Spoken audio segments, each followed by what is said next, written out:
បាទគ្រាន់ជំរាបសួរពុកម៉ែបងប្អូនទាំងអស់គ្នា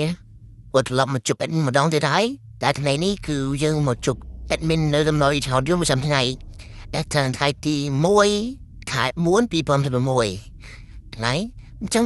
មុននឹងចូលដល់ដំណើរ admin ចាំដឹងថាបងប្អូនទាំងអស់គ្នានេះសប្តាហ៍ថ្ងៃទី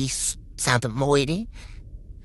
តើបងប្អូនត្រូវបុគ្គលថាដែលបានយកដំណើរ admin ទៅតាមត្រូវហ្នឹងហើយបើសិនជាត្រូវជួយប្រាប់ admin មិនអ្នកមួយផងហ្នឹងហើយ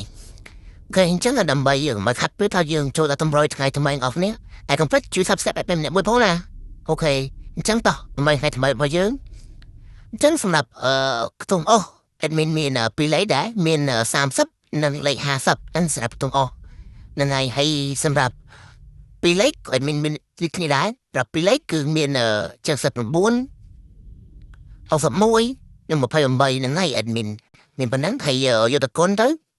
សម្រាប់ប៉ុក A ប៉ុក B ប៉ុក C ហ្នឹងអញ្ចឹងមានចិត្ត96128ហ្នឹងគុណទៅបងប្អូនទៅនេះខ្ញុំមិនអាចបានថានឹងប្រយ័ត្នមានឲ្យគឺត្រូវច្រើនអ្នកណាហើយអញ្ចឹងសម្រាប់លេខធំមានដូចគ្នាដែរគឺលេខ753លេខនេះចំណាញ់មក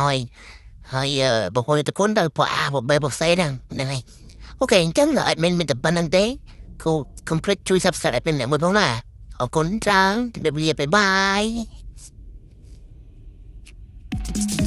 យ